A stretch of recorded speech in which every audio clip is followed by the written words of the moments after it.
Over 240 years ago, our founding fathers gathered in rebellion to declare their grievances and to place the American people outside the reach of tyranny.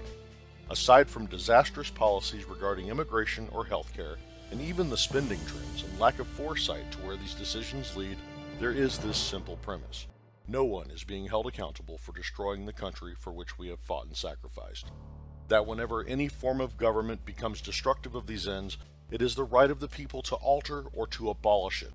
Prudence indeed will dictate that governments long established should not be changed for light and transient causes. But when a long train of abuses and usurpations, pursuing invariably the same object, evinces a design to reduce them under absolute despotism, it is their right, it is their duty to throw off such government, and to provide new guards for their future security. To prove this, let facts be submitted to a candid world. The rhetoric from the Obama administration has created racial divides in this country for the purpose of attacking our constitutional rights to bear arms, worship, and speak. When the FBI chose to absolve Hillary Clinton of any responsibility to not adhering to proper procedures and destroying evidence in an active investigation, demonstrates that the Department of Justice is compromised and cannot be trusted to enforce the laws of this nation.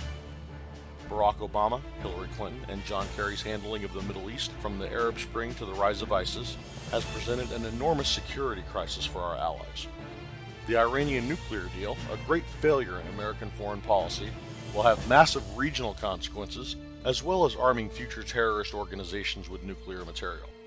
Barack Obama, Eric Holder, and Loretta Lynch's overt support of racist organizations have caused not only civil unrest in places like Ferguson and Baltimore, but has led to the direct targeting of law enforcement officers, most recently in Dallas and Baton Rouge.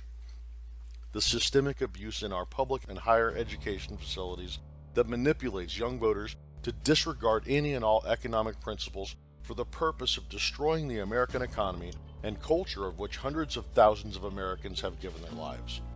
The tens of thousands of crimes committed by illegal immigrants every year upon the citizens of the United States have been allowed to continue because such policies serve the political agenda of the Democrat Party. The failure of the Republican-controlled Congress to stop the economic and social effects of President Obama's policies have shown the dysfunction, ineptness, and corruption in our two-party system. The overwhelming debt that our future generations have been saddled with, and the lack of willpower to do what their oaths of office require, have forced us to step in and deal with the situation. Not just to protect our children, but also to preserve the honor of those that have given so much to bring us this far.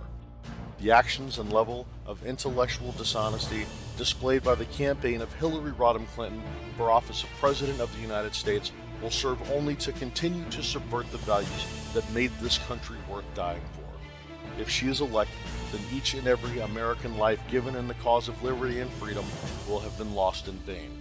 Considering these circumstances, we, the Americans that took an oath to protect and defend the Constitution of the United States, declare the Democratic National Committee and all of its supporting organizations a supreme threat, and that appropriate measures are to be taken to eliminate their influence in this society.